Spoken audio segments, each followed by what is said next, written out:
Okay, here's 1.3, part B or day 2 or whatever you want to call it.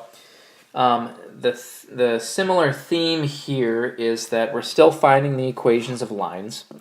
What's different is we're finding a specific kind. Okay, we're going to find what's called a perpendicular bisector. All right, each problem is going to start with two endpoints of a line segment. Okay, and from there,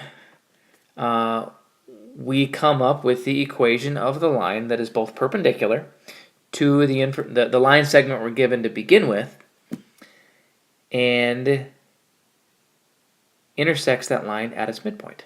Okay, there's a lot to it. I'm going to go through one example in this lesson, and I'm going to take all the time in this lesson just to go through one really thorough example. Lots of examples here isn't really going to benefit us because it's really not that much different. Okay, if you want to take a moment to pause this page, this is just kind of a set of instructions to follow if you want. The example I'm going to do is just going to go through all these steps and show you how this process looks when it actually plays out.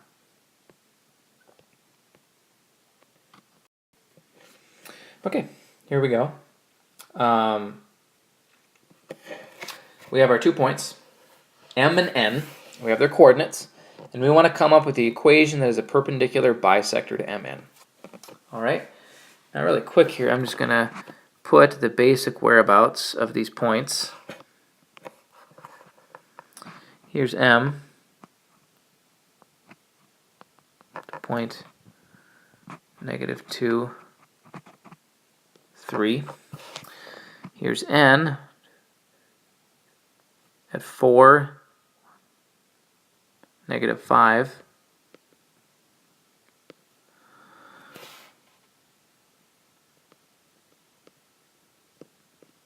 Now, I'm not going to draw this to scale because that's not really my purpose here, but I want to give you an idea of what we're looking for. Okay, let's say the midpoint is right here. I don't know if that's exactly where the midpoint is, but again, this is just to have a visual reference. This line in red, that's what I'm trying to find. Okay, it's both perpendicular to my original line segment and it cuts it in half. Okay, so again, it's the equation of the red line. That's what I'm after. All right, but the information that I have is just about these line segments. Okay, now think back to the first part of 1.3. Where is a great place to start for any time we're trying to come up with a linear equation from just a set of points? Okay, I'm hoping you're thinking about slope because that's where we need to start. Very important to find that. Now, the only thing I can find at this point in time is the slope of my line segment that I have in blue.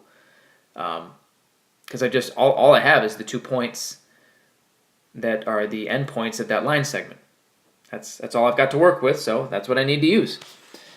For change in y, it'll be -5 minus 3. Change in x, it'll be 4 minus -2. Always take your time with slope. You always have to remember, as far as getting the correct equation, if we make a mistake with slope, the rest of the process is kind of doomed. So it is worth double-checking your work and taking the time to ensure that you've got the exact slope that you're looking for.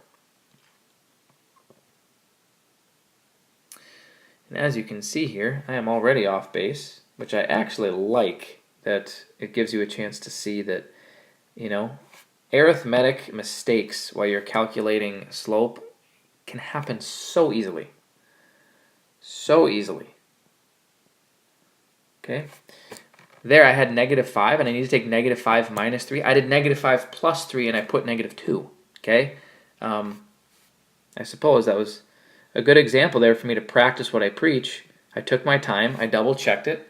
I didn't just fly through it after I put -2 and saw that, oh, wait a minute here. The numerator, the top part of that fraction, actually shouldn't be -2. It should be -8. All right. I think I'm good for the rest. -4/3 is my slope. Okay.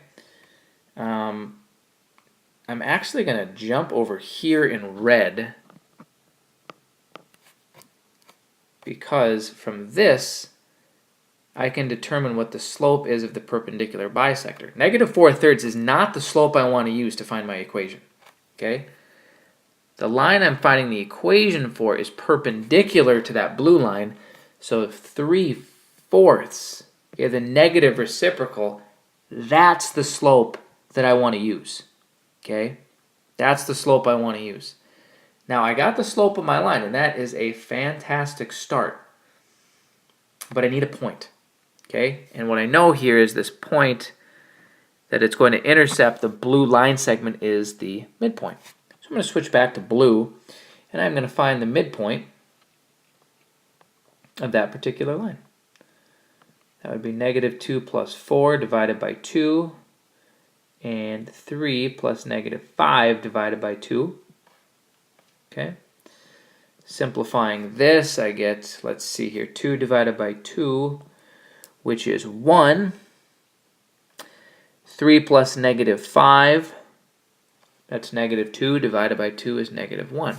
It actually looks like the sketch that I made there was fairly to scale because my midpoint that I marked is pretty darn close to the point 1, negative 1.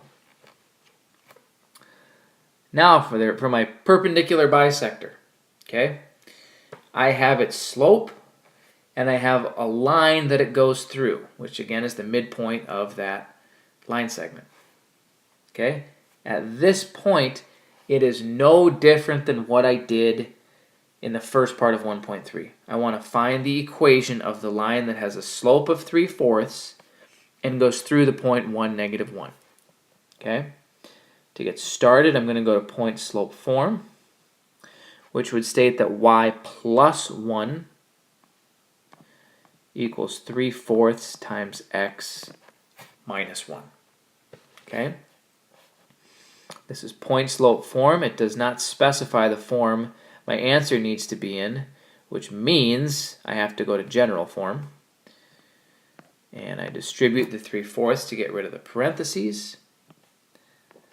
I'm actually going to multiply everything by 4 at this point. So I get 4y plus 4 equals 3x minus 3. Next step I need to make is to move the constant terms all over to the same side. So I'm going to subtract 4 right here. And I get 4y equals 3x minus 7. And then I need to bring the x term. I don't believe I may have enough room here. Let me check if I can slide that up. Perfect. Little sneak peek at 1.4, but in the meantime, till we get to that lesson, disregard. I am going to subtract 3x, and I get negative 3x plus 4y equals negative 7. Now, general form is really picky with the whole no fractions, x and y needs to be on the same side. It's actually super picky because it also states that this term in front of x can't be negative. Okay? Now, that's not a ton of work here. It's just a matter of making sure you remember to do that.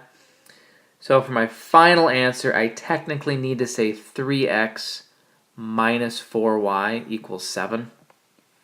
That is in proper general form. And there you have the process from start to finish. Okay?